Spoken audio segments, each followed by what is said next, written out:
দেড় বছরে ইউরোপ ও আমেরিকা থেকে দেশে আসেনি পোশাক রপ্তানির $4.25 বিলিয়ন। বিশাল এই ব্যবধান ধরা পড়েছে ইপিবি, ইউরোস্টেট এবং ওটেক্সার তথ্য বিশ্লেষণ করে। এমন অসঙ্গতিকে অস্বাভাবিক মনে করছেন বিশেষজ্ঞরা। তাদের মতে এই গরমিলের কারণে ঘটতে পারে অর্থ পাচারের মতো ঘটনা।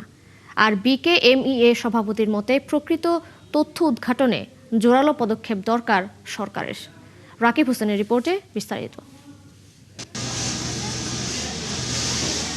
দেশের রপ্তানি আয়ের 4/5 আসছে তৈরি পোশাক খাত থেকে।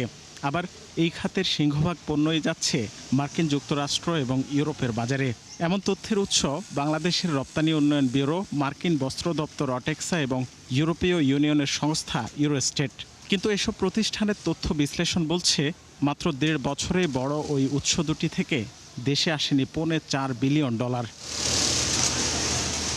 ইউরোস্টেটের হিসাবে 2024 সালের জুলাই থেকে 2025 সালের ডিসেম্বর পর্যন্ত 1.5 বছরে ইউরোপের দেশগুলোতে $32 বিলিয়ন কিছু বেশি পোশাক রপ্তানি করেন দেশীয় উদ্যোক্তারা। কিন্তু রপ্তানি উন্নয়ন ব্যুরো ইপিবির হিসাবে তা 29 বিলিয়ন। অর্থাৎ পণ্য কেনা দেশগুলোর দেয়া তথ্যের সাথে বাংলাদেশের পার্থক্য $3 বিলিয়ন, যা সেখান থেকে আসা রপ্তানি আয়ের প্রায় 10.5%। প্রশ্ন হলো, কোথায় গেল এই অর্থ? আমি মনে করি এখন সময় আসছে বাংলাদেশ ব্যাংক এখন এই যে ডেফার্ড পেমেন্টের বিধানটাকে এটাকে রেস্ট্রিক্টেড করে দেওয়া। আদারওয়াইজ অনেক ক্ষেত্রে বায়াররা কি করে, ডেফার্ড পেমেন্টে এক্সপোর্ট গুডস নেয়, নিয়ে পরবর্তীতে নানা অজুহাতে পেমেন্ট দেয় না।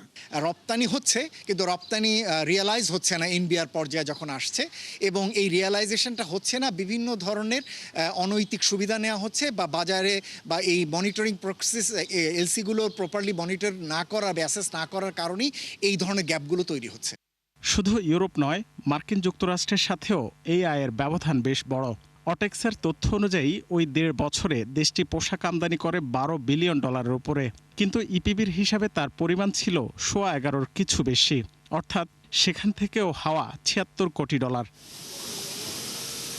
তথ্য অনুযায়ী মাসভিত্তিক হিসাবে সর্বোচ্চ ঘাটতি ছিল 2025 এপ্রিলে, যা ইউরোপে $90 কোটি এবং যুক্তরাষ্ট্রে $26 কোটি। এছাড়া $100 কোটি ব্যবধান ছিল সেপ্টেম্বরেও। সব মিলিয়ে 18 মাসের মধ্যে 12 মাসই রপ্তানি আয় কম দেখিয়েছে ইপিবি। বিশেষজ্ঞদের মতে তথ্যের গরমিল 5% পর্যন্ত গ্রহণযোগ্য। পুরো সিস্টেমটি কিন্তু একটা ইন্টিগ্রেটেড ফ্রেমে নিয়ে আসার সুযোগ রয়েছে। দুর্ভাগ্যজনকভাবে যে এই কাঠামোতে আমাদের অনেকেই যেতে চান না। আমাদের এনবিআর-এর কর্মকর্তারাও এটা পুরোপুরি চান না, কাস্টমসের কর্মকর্তারাও এটা চান না, এবং ব্যবসায়ীরাও এটা চান না। সুতরাং এই যে সকল পক্ষ মিলে জোটবদ্ধ হচ্ছেন যে তারা আসলে চান না, এ কারণেই আসলে পাচারও রয়ে গিয়েছে, কারচুপিও রয়ে গিয়েছে, দুর্নীতিও রয়ে গিয়েছে, এবং এ কারণে সরকার রাজস্ব থেকে বঞ্চিত হচ্ছে। এখানে আমাদের অবস্থান মানে ক্লিয়ার, যদি এই ধরনের পাচার করে থাকে, সরকার যদি তাদের বিরুদ্ধে কোনো ব্যবস্থা নেয়, বিকেএমই সরকারের সাথে এই ব্যাপারে সহযোগিতা করবে। এর আগেও সামনে আসে রপ্তানি আয়ের এমন অসঙ্গতি।